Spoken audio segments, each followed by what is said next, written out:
So I'm just down in Matatā doing some work at my auntie and uncle's place.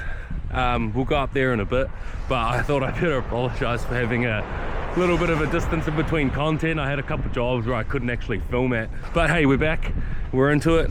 We're in the lovely Matatā. Beautiful morning. We've got White Island just out there cranking, going off. Yeah, they had some rot in their entry. We pulled it all up, stripped it all back, and then building it again out of H3, all stainless brackets, hardware, because we're close to the beach. After we've done that new little entry floor, we're going to be concreting right up to it with a path and some steps going down, because the house is split level, so there's like a separate living downstairs and no internal access between the two. So just to make it a bit safer for people walking back and forth, up and down, rather than being on grass and on a bank with a retaining wall, we're going to put a nice concrete path down with a handrail and everything. You guys will see once we go back up there. See you in a bit. We're at the site in Matatā now. I'll spin you guys around so you can sort of see what we're dealing with. There's Ashley. So this morning I came out and I've got a nail down there next to that downpipe, and then I've got this line coming through square off the house. So now that that line's square off the house, that's going to be showing us where our boundary joist needs to be.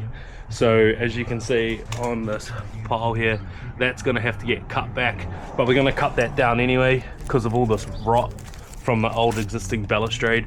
These should have been cut off or capped on an angle when they were installed. Now that we've got that square, we're going to chuck a stringer against the house, which I have pre-cut here. So we've got our angle on one end.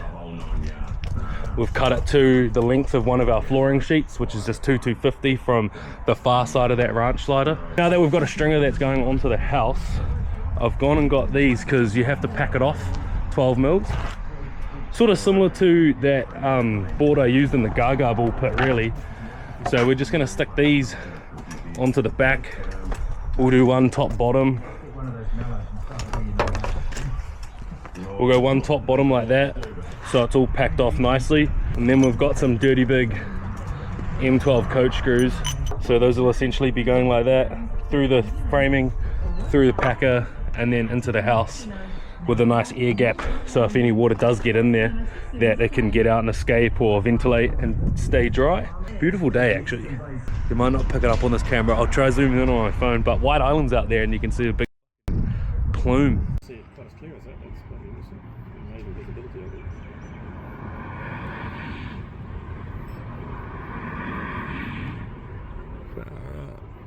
It's White Island.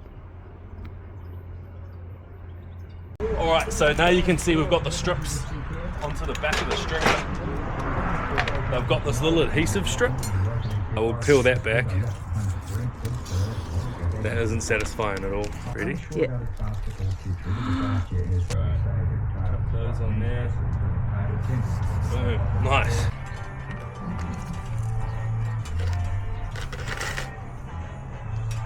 You can see our cavity packer in there.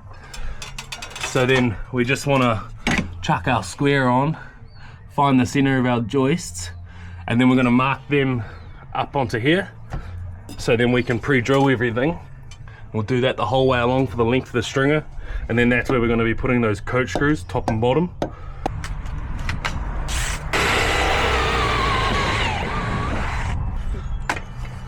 Don't film that.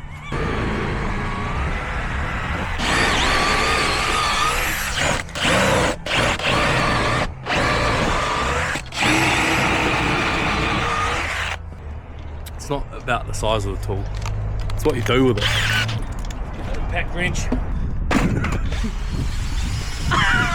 Look at all our stainless steel goodies. Best part about working at the beach, you actually get to use stainless. This is the part of Dev build that you might not see. Dylan asks me to find him something and it takes me 10 years to find it. So I'm looking for an 8 of this drill bit set. I found it. Oh, that's an 8.5. Oh, there's an 8. Look, we got it, guys. Go me! So now that we've got our holes drilled where we want our coach screws, making sure that we're screwing through the packer behind, I'm just going to run another, because my my long piece. That's 8 mils. So I'm just gonna do a little pilot 8 mil bit just to go through the aluminium so I don't wreck my auger. But also what that's gonna do is mark where our holes are. So what I'm gonna do, because this post is actually too high and I can't get my bolts in there, we can actually cut this down, but I haven't got a chain here right now. So while we wait for that, I'm just gonna spray some paint down in these holes. And what that'll do is tell us, once we take it off, where those holes are. Yeah. We'll run a bead just like this, a silicone, up and over these holes. Not in a full circle, because that'll hold water. But if we do a semicircle, then if any water does get through, it's not going to get down to our hole where we've got a penetration, and it can run out, and then we can still drain. So pretty much everything in building these days is making sure things ventilate, things drain, make sure there's airflow. All of that means that you're just going to have better resistance to rock, basically. Hence why those packers are plastic and all of that. So yeah, we'll do that now, and then we'll screw it on once we've got it all siliconed.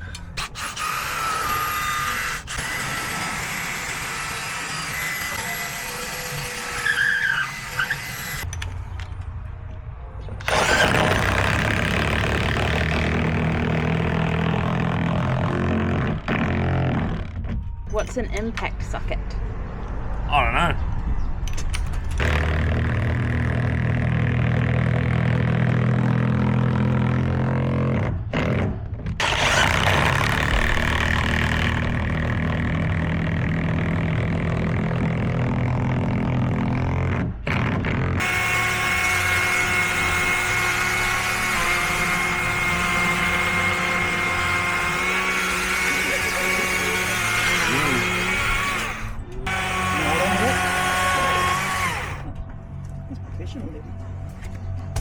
Well, look at that.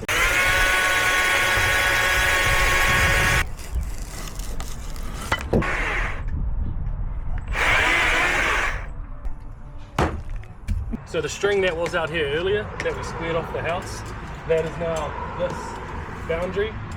All right, so we've now marked out our joists at 400 centers, as you can see coming down here and also across there. So now we need to measure our joists. So if we butt into here, always mark long point so you can hook over it and measure it when you're actually cutting your material. So that there is 470, 834, 1195, 1558, 1558. All right, let's go to the drop saw.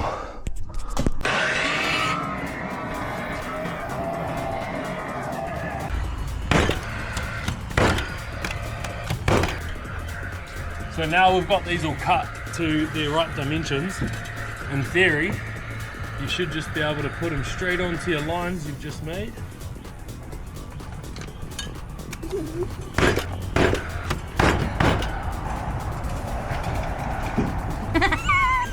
What?